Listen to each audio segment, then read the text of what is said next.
U.S. President Donald Trump said Saturday the U.S. military has carried out a very successful attack on 3 Iranian nuclear sites, underground uranium enrichment facility at Fordow.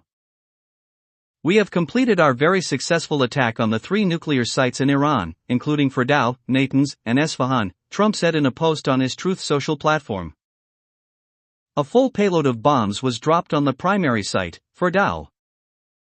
Trump added that all planes are safely on their way home. Congratulations to our great American warriors. Trump's announcement came just 2 days after he said he would decide within 2 weeks whether to join key ally Israel in attacking Iran. Earlier on Saturday there were reports that US B-2 bombers, which carry so-called bunker buster bombs, were headed out of the United States. Trump did not say what kind of US planes or munitions were involved.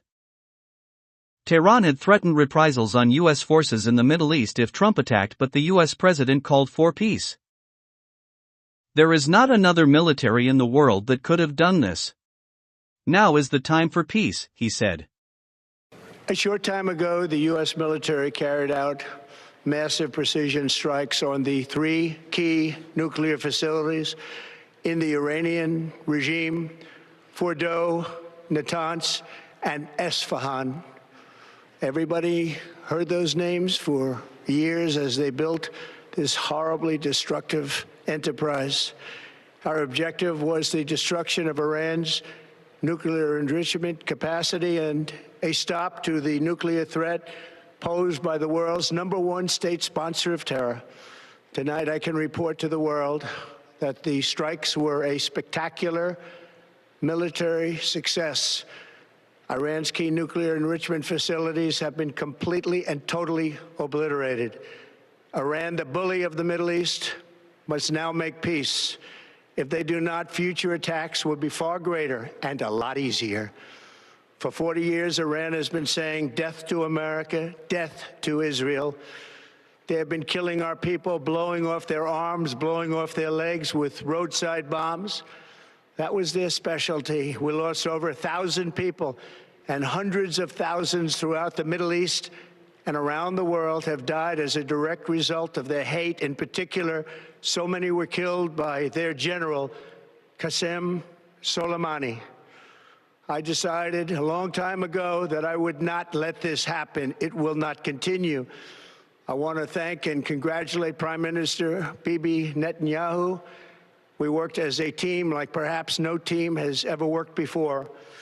And we've gone a long way to erasing this horrible threat to Israel. I want to thank the Israeli military for the wonderful job they've done. And most importantly, I want to congratulate the great American patriots who flew those magnificent machines tonight, and all of the United States military on an operation the likes of which the world has not seen in many, many decades. Hopefully, we will no longer need their services in this capacity. I hope that's so. I also want to congratulate the chairman of the Joint Chiefs of Staff, General Dan Raisin-Kane, spectacular general, and all of the brilliant military minds involved in this attack. With all of that being said, this cannot continue. There will be either peace or there will be tragedy for Iran far greater than we have witnessed over the last 8 days. Remember, there are many targets left. Tonight's was the most difficult of them all, by far, and perhaps the most lethal. But if peace does not come quickly, we will go after those other targets with precision, speed, and skill. Most of them can be taken out in a matter of minutes. There's no military in the world that could have done what we did tonight, not even close. There has never been a military that could do what took place just a little while ago. Tomorrow, General Kane, Secretary of Defense, Pete Hegseth will have a press conference at 8 a.m. at the Pentagon. And I want to just thank everybody, and in particular, God. I want to just say we love you, God, and we love our great military. Protect them. God bless the Middle East. God bless Israel. And God bless America. Thank you very much. Thank you.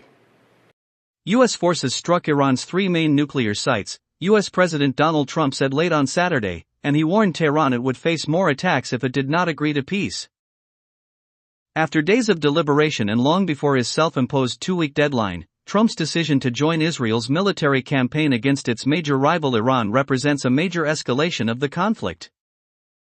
More update at 7 o'clock tonight.